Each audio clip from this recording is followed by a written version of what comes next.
মানুষটা ভালো ছিল, তার হায়াত জিন্দেগি ভালো ছিল। আর কিছু মানুষ ওই হায়াতটাকে দুনিয়ার জমিনে কাজে লাগাছে, যাওয়ার পরে মানুষে বলে আলহামদুলিল্লাহ, আলহামদুলিল্লাহ কয়। মানুষ তার জানাজা যাইতে চায় না। একজন ডাকাত, একজন দেশদ্রোহী যদি মারা যায়, ইসলামের মধ্যে বিধান আছে তার জানাজা সঙ্গে পাওয়া। বেশি মানুষ জানাজায় যায়ও না।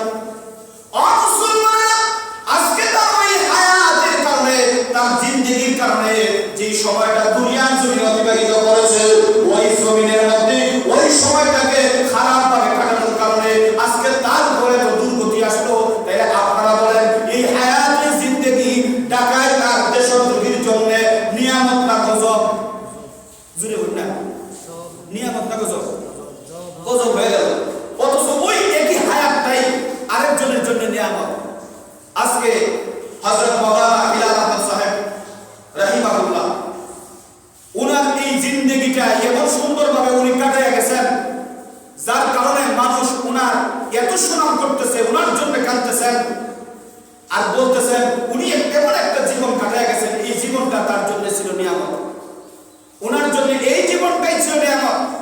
আপনি যত আল্লাহর বিধান মেনে চলতে পারবেন, আল্লাহ যত হুকুম আহকাম দিয়েছেন সেই হুকুমগুলো যত মেনে চলবেন, ততই আপনার এই জীবনটা নিয়ামতে রূপান্তরিত হবে। আর যত বেশি আল্লাহর হুকুমের উল্টা আপনার জীবন পরিচালনা করবেন, আপনি মরার পরেও আপনার রূহ আপনার এই জীবনটা নিয়ে পস্তাইবে। কেন এই জীবন পাইছিলাম? যদি আমার এই হায়াত জীবনটা না থাকতো, তাহলে কমপক্ষে কবরে আইসা লাঠির বাড়ি খাইতে হইতো না। যদি এই হায়াতটা না থাকতো, হায়াত না থাকতো তো গুনার কাজ করতাম না। শিশু যারা মারা যায় জন্ম হওয়ার পরে, তাদের কোনো হিসাব নিকাশ নাই। কিন্তু আমরা বালিগ হওয়ার পর থেকে আমাদের হিসাব নিকাশ শুরু। এখন আমরা যত ভালো কাজ করবো কবরে যাওয়ার পরে আরামে থাকবো, আর যত খারাপ কাজ করবে কবরে যাওয়ার পর থেকে শাস্তি শুরু। এই জন্য দেখেন, আপনার জন্য যদি আপনি ভালোভাবে চালান, তাহলে এটা আল্লাহর দেয়া নিয়ামত, হায়াত আল্লাহর দেয়া নিয়ামত। আর যদি খারাপ দিকে পরিচালনা করেন, তাহলে এই হায়াতই আপনার জন্য আল্লাহর দেয়া গজব। আমাদের কারণে, আমাদের আমলের কারণে এই হায়াতটা আমাদের জন্য কোনো সময় নিয়ামত হয়, আবার কোনো সময় গজব হয়ে যায়। সকল জিনিসই এরকম মুসলমানেরা। এই জন্য আমাদের এই হায়াতটাকে এমন ভাবে গড়তে হবে যাতে আমাদের এই হায়াত আমাদের জন্য নিয়ামত হয়। আল্লাহ পাক রব্বুল আলামিন এই জন্যই সর্বপ্রথম বলতেছেন, ইয়া আইয়ুহাল্লাযীনা আমানু তাকুল্লাহ, হে ঈমানদারেরা আমি আল্লাহকে ভয় করো। জীবনকে আপনি সুন্দরভাবে পরিচালনা করে জীবনটাকে যদি নিয়ামত বানাইতে হয়, তাইলে সর্বপ্রথম আল্লাহকে ভয় করতে হবে।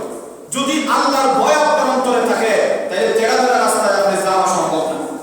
আল্লাহর ভয় যদি অন্তরে থাকে, তখনই আল্লাহর ভয় আপনার অন্তরে থাকলে আপনি চলবেন আল্লাহর দেখার পথে, আল্লাহ যে পথে হুকুম করেছেন সেই পথে। আর দেখবেন আপনার এই হায়াতটা যত যাবে, এই হায়াতটা আপনার জন্য নিয়ামত থাকবে, শুধুমাত্র নিয়ামত থাকবে। ও মুসলমানেরা, আল্লাহ পাক রব্বুল আলামিন নিজেই এই জন্য বলে দিয়েছেন, তোমরা যদি এই হায়াতকে নিয়ামত বানাইতে হয়, আমাকে সর্বপ্রথম ভয় করো। আরেকটা কাজ পাশাপাশি বলেছেন, ওয়াকুনু মা'আস সাদিকিন। মুফাসসিরিনে কেরামগণ সাদিকিনের ব্যাখ্যায় বলেছেন সালিহিন, সত্যবাদীর ব্যাখ্যায় বলেছেন যারা নেক কাজ করেন তারা। এখন নেক কাজ করতে বলা দুনিয়ার জমিনে আপনারা বলেন সবচেয়ে বেশি ওলামায়ে কেরামদের মধ্যে পাওয়া যাবে না সাধারণ মানুষের মধ্যে পাওয়া যাবে? ওলামায়ে কেরামের মধ্যে। তাইলে এক কথায় কমপক্ষে আমরা এটা বুঝলাম, আপনারা সবচেয়ে বেশি ওলামায়ে কেরামদের সাথী হয়ে চলার চেষ্টা করবেন। ওলামায়ে কেরামগণ, হক্কানি ওলামায়ে কেরামগণের যদি পরামর্শ নিয়ে সাথী হয়ে যদি চলাফেরা করেন, দেখবেন আপনার এই জিন্দেগি আল্লাহ পাক রব্বুল আলামিনের হুকুম অনুযায়ী চলবে। কারণ সবচেয়ে বেশি আল্লাহকে ভয় করেন ওলামায়ে কেরাম। এটা আল্লাহ পাক রব্বুল আলামিন নিজেই কোরআন কারীমের মধ্যে বলে দিয়েছেন। ওলামায়ে কেরাম যখন আল্লাহকে ভয় করেন, একজন ভয় করবে ওয়ালার সাথে চললে আপনিও ভয় করবে ওয়ালা হবেন। মানুষের ভয় নেই, সব সঙ্গে সঙ্গ গলায় জঙ্গল। আরেকটা কথা হয়, অসৎ সঙ্গে ফানির ধোঁয়াও বসে। হ্যাঁ, সঙ্গ দোষের লোয়া বাসে আমরা থেকে বাড়ানোর প্রস্তুত আছে ওয়াজ করতে করতে অভ্যস্ত তো এক জায়গায় খালি না তাই সঙ্গ আজও যায়